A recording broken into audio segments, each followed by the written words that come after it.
धनशक्ती समोर जनशक्ती कमी पडली, त्यामुळेच धुळे महापालिकेमध्ये काँग्रेसची हार झाली। खासदार शोभा बच्छाव यांनी आता भाजपवर ही टीका केलेली आहे। आमचे जे पदाधिकारी आहेत, जे कार्यकर्ते आहेत, ते अतिशय चांगल्या पद्धतीने लढलेले आहेत आणि भविष्यामध्ये ही जी काही यादवी आहे ही निश्चितपणे संपुष्टात येईल। सोलापुरामध्ये झेडपी निवडणुकीसाठी दोन्ही शिवसेना एकत्र आलेल्या आहेत। बार्शी तालुक्यात दोन्ही शिवसेनेची महाआघाडी पाहायला मिळाली। भाजप विरोधात दोन्ही शिवसेना, दोन्ही राष्ट्रवादींची ही आघाडी आहे। या महाआघाडीमुळे सोलापूरच्या राजकीय वर्तुळात चर्चेला उधाण आलेलं आहे। सोलापूरला दोन शिवसेना एकत्र लढतायत, माझ्याकडे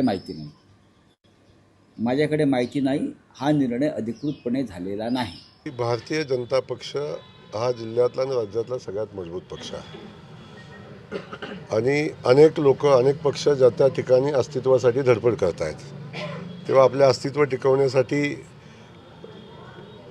महायुती होते, युती आघाडी होते, या सगळ्या गोष्टी चालू राहतात। याच्यावरनं एक लक्षात येतं की भारतीय जनता पक्ष हा मजबूत पक्ष आहे आणि त्याचा पराभव करण्यासाठी सगळ्या पक्षांना एकत्रित यायला लागतं। स्थानिक लेवलला युतीची घोषणा झाली शिवसेनेची, मात्र संजय राऊत म्हणतात हे अधिकृत नाही आहे। आता ते काय युती झाली आणि राऊतांना काय अधिकृत वाटतं ते त्यांनाच विचारा, मी काय सांगणार। भाजपची भीती नाही आहे तर भाजपच्या अनुषंगानं जे EVM मशीन्स, प्रशासन आणि त्याचप्रमाणे RO निवडणूक काळामध्ये आपण बघितले की ते अधिकाऱ्यांच्या मार्फत त्यांनी मोठ्या प्रमाणामध्ये पूर्ण निवडणूक खिशात घालायचा प्रयत्न जो झाला आहे त्याची भीती असेल कदाचित।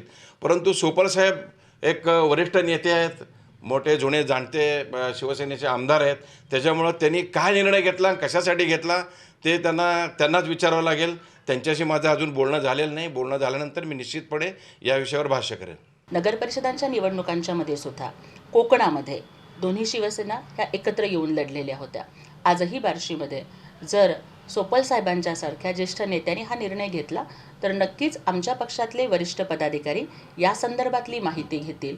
परंतु या माध्यमातून आपल्याला फक्त एक लक्षात येतं आहे की आज महफिल किसी की भी हो लेकिन चर्चा सिर्फ एकनाथ शिंदे साहेब की है।